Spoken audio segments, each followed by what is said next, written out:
When you think of what it means to be a, quote, adult, you probably have some milestones around adulthood that come to mind, like graduating college, getting married, buying a house, or having children. But socioeconomic trends have shifted in the past few decades. Housing prices have increased, the cost of college has skyrocketed, and student debt has ballooned. As a result, young adults are delaying marriages, mortgages, and kids. These traditional milestones aren't as meaningful to them. One sociologist suggests that we're in a, quote, changing timetable for adulthood. And Google Trends confirms it. Prior to 2015, the term, quote, adulting was nowhere. But in 2015, it was everywhere. Without having accomplished the traditional milestones, young people needed to look for other markers of adulthood. And they did. Quote, adulting celebrated anything from getting renter's insurance to balancing your checkbook to folding your laundry as soon as it's out of the dryer. In the past few years, even colleges like UC Berkeley have started, quote, adulting classes. Students, also known as adults in training, learn how to build a resume, stick to a personal budget, or follow a recipe.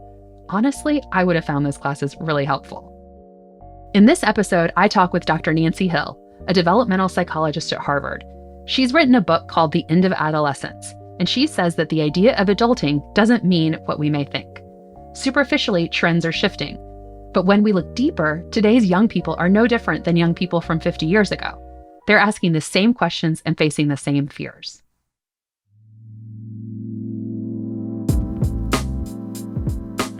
This is Beyond the Forum, a podcast from the Veritas Forum and PRX that explores the ideas that shape our lives.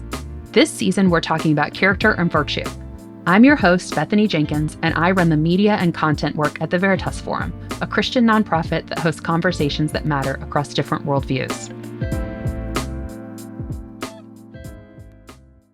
I am the Charles Bigelow Professor of Education at Harvard University, and I've been on faculty here for 14 years. I should count.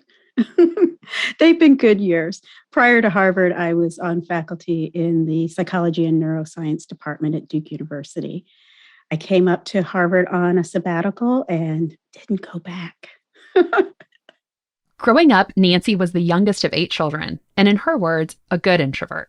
She spent many of her afternoons at the local library. But she wasn't reading young adult fantasy fiction like many of us did as kids. Instead, she was curious about psychological topics.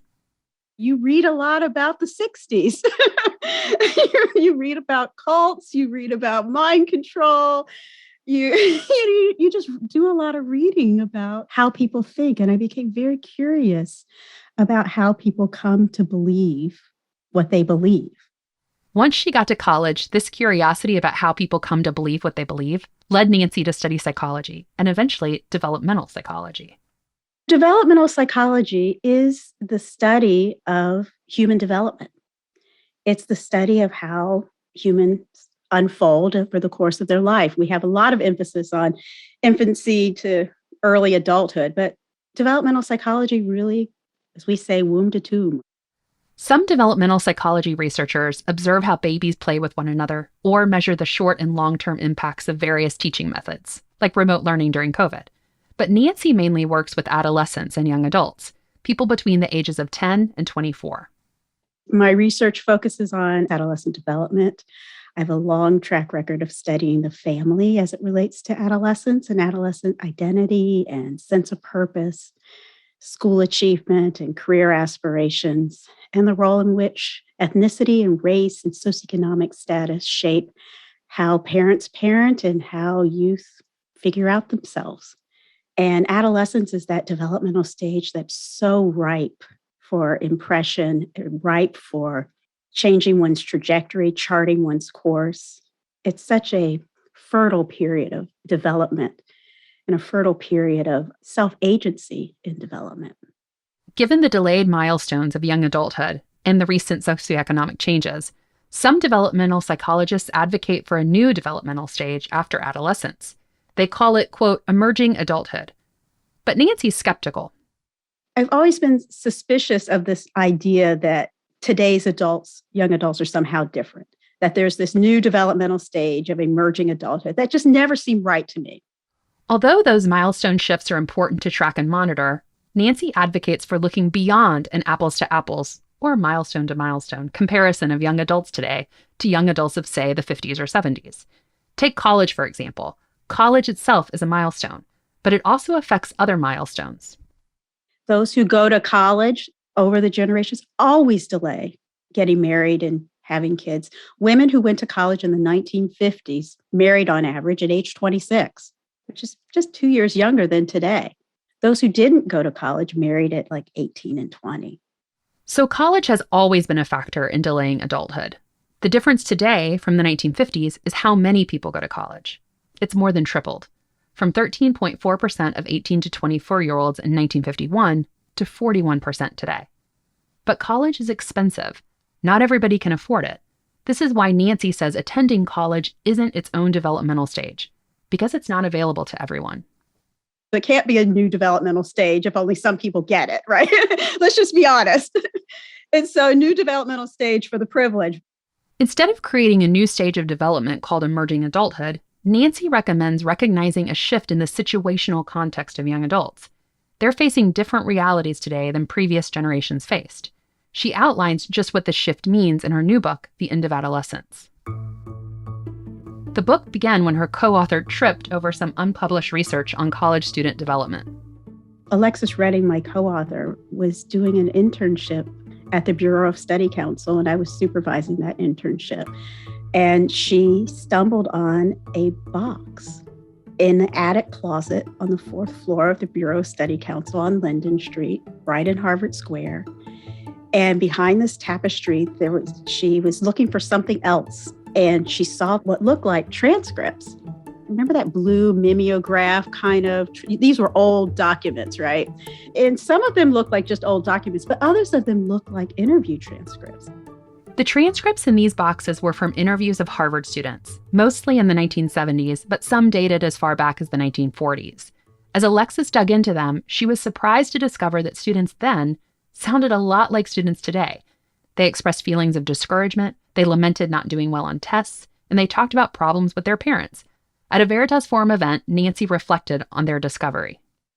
We realized that we had this opportunity to use history or historical documents to say something about adolescent development today, which isn't what you really do. And as a developmental psychologist, you want current data. And here we were saying that historical data were going to tell us something really amazing about the present. In their research, Nancy and Alexis focused specifically on interviews done between 1971 and 1979. This study was conducted by Dr. William Perry, who was the founder and director of the Harvard Bureau of Study Council. He and his research team, Nancy says, were setting out to answer almost the same question posed to developmental psychologists today. Are kids these days different? And it turns out every generation thinks that the next generation has it easier or somehow it's different. Yeah. Dr. Perry and his research team began each interview with one question. Quote, "What stood out for you from this year?" They went on for 45 minutes, 90 minutes, and they talked about what stood out to them. And those are the interviews that we have. And they spent 10 years, hundreds of hours doing these interviews, coding these interviews, transcribing these interviews, reel-to-reel tapes onto mimeographed, and then coding it the way you do. And they realized that there's nothing different. And in fact, Alexis found in some of the documents, she found the statement from the meeting minutes from the research team where they concluded with measures of regret that they could not find anything different. Although Dr. Perry and his team didn't find any meaningful differences between kids in the 1970s and earlier generations, that finding was what Nancy and Alexis decided to investigate. After running their own analyses on the transcripts and verifying the original conclusion of no differences, Nancy and Alexis set out to discover just what exactly was staying the same. As they combed through hours of interviews and hundreds of pages of notes, they found experiences and themes shared by college students in the 1970s that mirrored the experience of college students today. Nancy and Alexis identified 6 facets of development that occur during college. 1, leaving home. 2, overcoming loneliness and finding friends. 3, learning to find oneself. 4, discovering purpose. 5, committing to the future. And 6, quests for more time. We'll go through them in turn. The first facet is leaving home. Leaving home, it detaches people from the places that have formed them and from the people that have formed them. And so it creates an opportunity and a vulnerability. Some students are ready for it. They couldn't wait to leave. And for others, it catches them by surprise. For many students, the impact of leaving home wasn't fully realized until they came back home.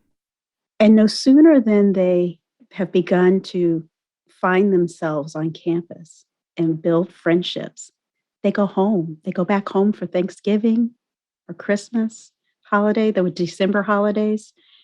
And then they find themselves needing to fit back into their home life, which has implications for their high school friends and those friendships and figuring out which friendships are going to last and which aren't. Renegotiating those relationships with their parents now that they've been away for several months and in charge of their own lives, getting themselves up in the morning and food and laundry and staying out however long they want to stay out or up, and they can go to class if they want to or not. And now they're going to go back home. And students talked about how much they changed in those months between when they arrived on campus and the December holidays. And that was surprising to them. And for some of them, they hadn't fit in on campus yet, and now they no longer fit at home. As students grappled with the changes in their identities and their views of self, many found themselves without close community to process these changes with. This lack of community greatly contributes to Nancy's second facet of development, overcoming loneliness and finding friends. And so in that early leaving home and they're in college, the amount of loneliness that students talk about, we hear a lot more about it today, but they talked about it in the 1970s and in the earlier data, because they've left that comfort place, but they haven't found their friends yet. And so there is this piece of loneliness, and they're in a new place with people from literally all over the world. And so the things that they know and believe about themselves and the habits that they've developed and the things they thought were for certain are now suddenly seen in relief as different or unique from their roommates. And so there's a jarring or a detachment that happens. This detachment is especially challenging given the common narratives surrounding college and its social perks. The message they're often given it, these are the best years of your life and your best friends that are going to be with you for the rest of your life. And so they come to college with that narrative, and then they realize that many of them, as many as 60% of first semester freshmen, are deeply lonely. One unexpected challenge to overcoming loneliness, Nancy says, is that we don't really tell high schoolers that you make friends differently in college. The students in our 1970s data talked about it, that they are lonely, and no one really tells them that they're going to find friends differently and in different places. And so one of the students talked about how, in high school, all my friends were the people I was in class with, that I went to school with. And, how is it possible that I can sit in class for a whole semester and not know anyone's name? When was the last time you were in a high school class when you didn't know everyone's name? And then you feel awkward by the time you get to the end of the semester. Hey, can I borrow a pencil? You're like, what are you supposed to say? And so the ways and the places in which they met friends in high school doesn't serve them well. And Nancy says that technology and so-called social media hasn't made making friends any easier. Technology is the difference that people point out. And they say it must be different because we have smartphones and Facebook pages and TikTok and Instagram, that they aren't really leaving home because they're tethered. In some ways, it magnifies the very issues that we're describing, the uncertainty and the anxiety and the loneliness. And it magnifies it, not because the students are able to stay connected to their friends and, text each other all day. It magnifies it because those platforms are highly curated, both in terms of what people post about themselves and how the algorithms feed those messages and viewpoints and lifestyles that can heighten students' feelings about not measuring up. Nancy sees social media in particular as a complex component of college students' lives today, but she's hesitant to put it as solely a positive or a negative influence. I think social media enables people to find communities that they can't find in their geographic community. So I think that has been an asset for minoritized identities, that being able to find a community online can be really helpful. But part of what social media does, it facilitates communication, right? And so you're only going to find those social support systems and networks if you're willing to ask for them and you're willing to be vulnerable and say, I'm lonely and I'm anxious and I'm uncertain. And for many students in college, they feel like they're the only one. And if they feel like they're the only one, they're not going to reach out on social media and assume that someone's going to be there. In the same way, they're not going to talk to their roommate about it because their roommate looks like they have it together. One thing Nancy has found helpful for some students is getting involved in a faith community, but it has to be real, not transactional. When I think about the challenges, the anxiousness that students feel, and the loneliness, I think there is a way to talk about the community that comes with a faith tradition and Christian faith in particular, that kind of helps you find your way and find your friendship group. But, we all know people who are lonely in the church, sitting right there in the pew. So it's not transactional in that way. You don't get this instant community. I become a Christian and now I have, a bunch of friends. I mean, there is something deeper than that.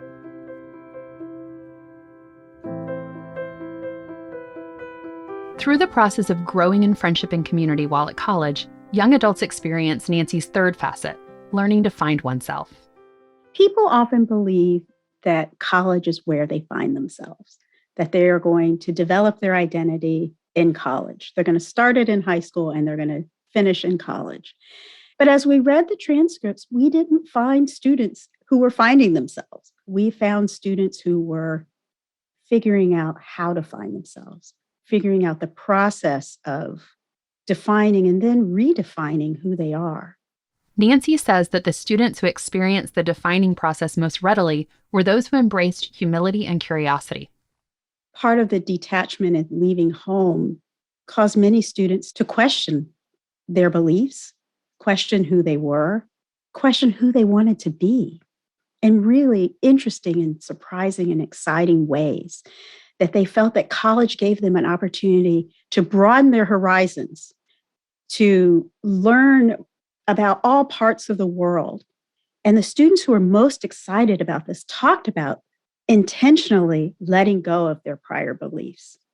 And in doing so, they created this sense of vulnerability about who they were and an intentionality around exploration and deciding how they were going to judge for themselves what was worthy to believe or what was worthy to take on, or how they were going to judge good information from not so good information. Nancy said that as students became more independent, they felt less bound to their parental expectations and experienced more freedom. And so they talked about detaching themselves from what their parents believed, detaching themselves from their parents' expectations for them. They talked about pursuing the arts, pursuing their interests, taking languages that they were interested in. Many of them read books that were outside of their interests. And keep in mind, that was the 1970s. Today's version would be listening to TED Talks and podcasts, right? But the method is different over the years. But the desire for new information and a broadening of horizons was the same. As students explored these new interests and learned more about what they wanted to do, not just what their parents wanted for them, they found themselves grappling with Nancy's fourth facet of development, discovering purpose. Instead of coming up with new attributes of, quote, adulting, the students in Nancy's transcripts focused on how they could actively shape their futures. As they experienced setbacks, like poor grades, broken relationships, or failures in internships, they decided to focus on what was within their control. In high school, youth are answering those questions, and they're answering them often for the first time in a way that's quasi-detached from their parents. And I say quasi because when they're little kids are who their parents say they are. But when they get into adolescence, they begin to kind of say, okay, I'm going to find out who I am and I'm going to have some agency in this. And then they do it again for real, detached from their families when they get to college. And that starts the cycle of doing it for the rest of their lives. For Nancy personally, one place she finds purpose in is her Christian faith. And for many students, they can use their college years to ask big questions about their life and discover their own faith journey too. I believe that God has a purpose and a place for everyone and gives people gifts and talents to be used in community in relation to their faith. It's consistent with a Christian faith to be able to find a sense of purpose, something bigger than yourself. And it might not be your vocation. It's always great if it could be your vocation, but it might not be your vocation. But that doesn't mean that it's not significant and it's not deeply meaningful. Nancy thinks that these two facets of development, discovering purpose and learning to find oneself, are especially important given how many job transitions the average college graduate today will experience. The average millennial changes jobs every 2 years and 9 months. For Gen Z, it's every 2 years and 3 months. Given the current economy, people are going to reinvent themselves. They are going to pack up and move for their career. They're going to change jobs. They're going to reinvent themselves. We're no longer an economy where people get a job and stay in it, for their career and retire with the watch, right? And so the ability to leave and build a community is essential to succeeding today.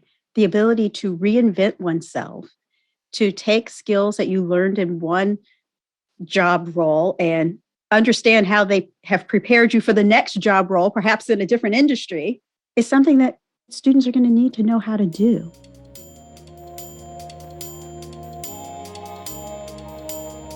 Hi all, this is Carly Regal, the assistant producer of Beyond the Forum.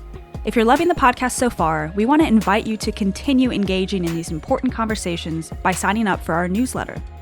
Each month, you'll receive thoughtful content about the ideas that shape our lives, updates from our student and faculty partners, and other Veritas news and events.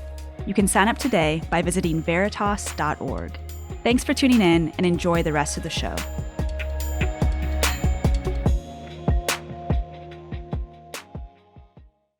Nancy's fifth facet of development for college students is committing to the future. At some point, college students have to make a decision about life after graduation. As my old boss used to say about impending, definite deadlines, that baby is going to be born. And Nancy says that recent college grads often fall in 3 camps. The first are those who know what they want to do and they move forward with intention. For some, they make the transition well. They find their path forward and they embark on it. The second are those who take the safe route. A lot of times, these are good students who do well in school. They often default to grad school because they know they do school well. As one of our students described it, we'll take the default path into law school. These are people who don't really want to be lawyers, but they don't know what else to do. So they apply to law school.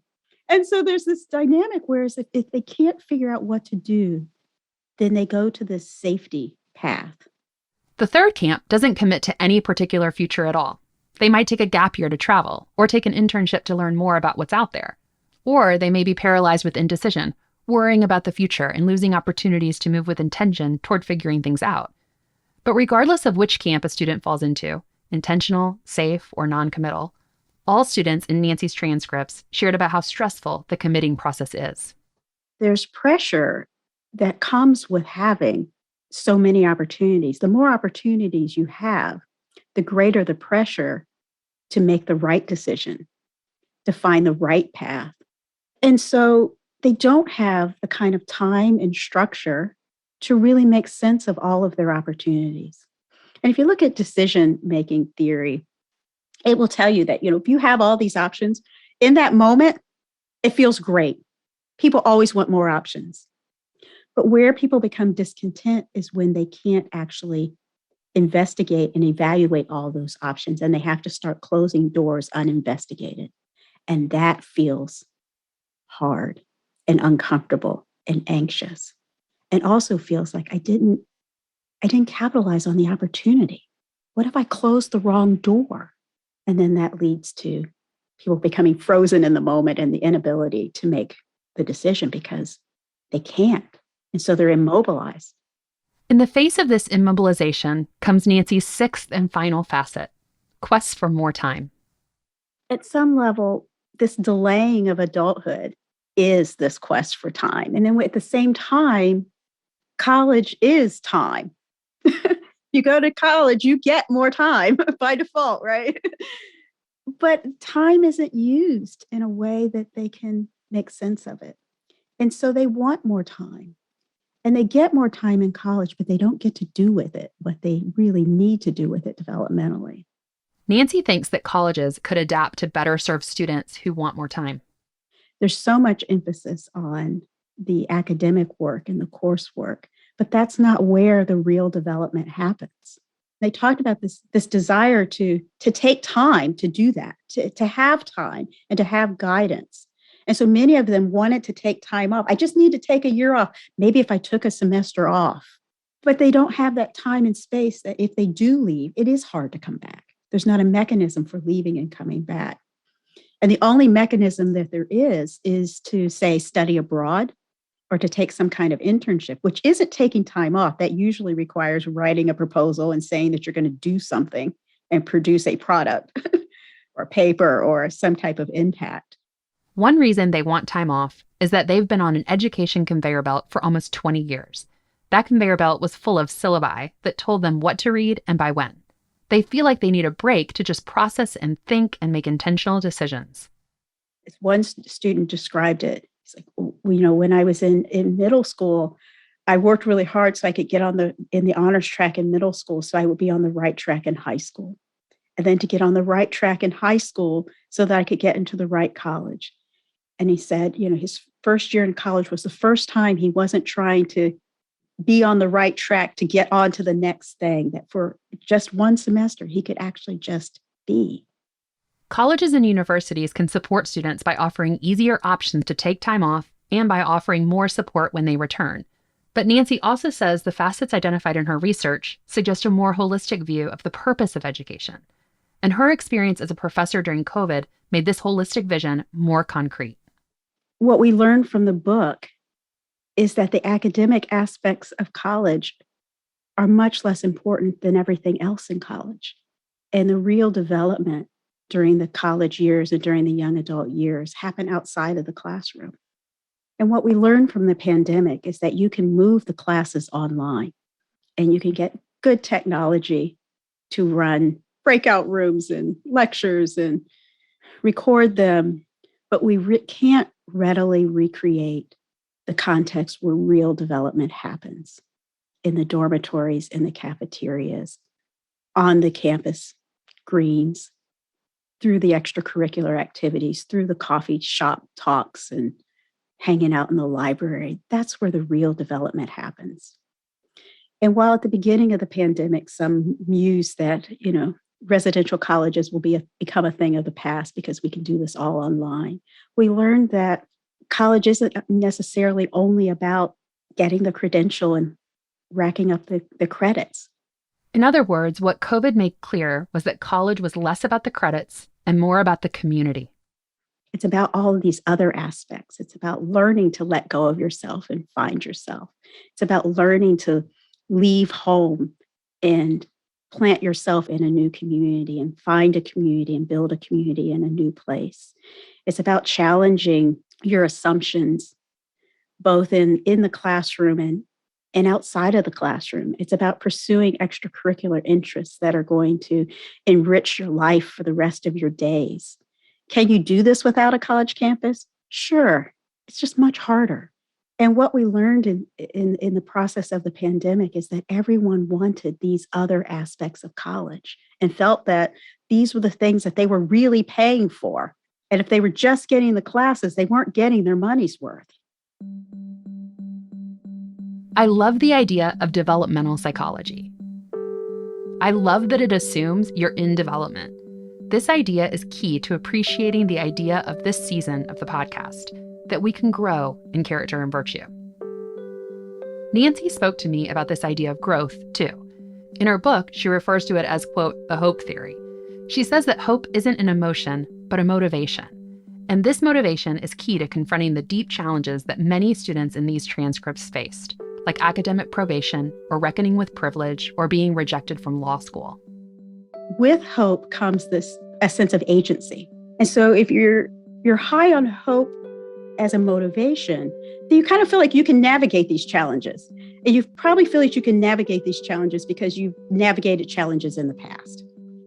And students talked about that. Well, I solved these kinds of problems in the past. I feel like I can rise to this occasion. They feel efficacious and agentic in this. There's a similar theological idea, the idea that we can trust God in the future because he's been faithful in the past. To look forward, you have to look back at how God has already proven himself trustworthy. When I think about hope theory and hope when it comes to faith, hope means that we can trust that it's going to be okay, no matter what the outcome is, right? And so how do we have hope if you're a Christian? You have hope as a Christian by looking at testimonies of how God has brought you through in the past. Even if you're lonely, and of course, being a Christian doesn't mean you're never going to be lonely and your mental health problems are going to be magically resolved. That's, of course, not true. But you do have a thread of hope that you can lean on that comes from the testimonies of those in the community of how God has brought them along and has provided for them. Not in the vending machine way, I got the perfect career or whatever it is, but in this way that it doesn't matter what the outcome is because it's going to be okay. And that's where I think faith and hope and purpose and navigating the real insecurities and challenges and opportunities that come with becoming an adult. Nancy and her co-author identified 6 facets of development in college: leaving home, overcoming loneliness, learning to find oneself, discovering purpose, committing to the future, and quests for more time. But development doesn't end with college graduation. All of us are in development, and we will be, I hope, until the day we die. The question is how we navigate these changes, how much awareness and patience we have with ourselves and others as we move through different developmental stages, and perhaps how much we can trust that there is an all-powerful, all-loving God who has shown you grace in the past and therefore can be trusted to continue showing you grace in the future. In our next episode, we talk with psychiatrist Nee Addy at Yale. He's studying development in a way too. We talk about neuroplasticity and how our brain wiring changes based on trauma, but can also change and develop with help too. You won't want to miss it.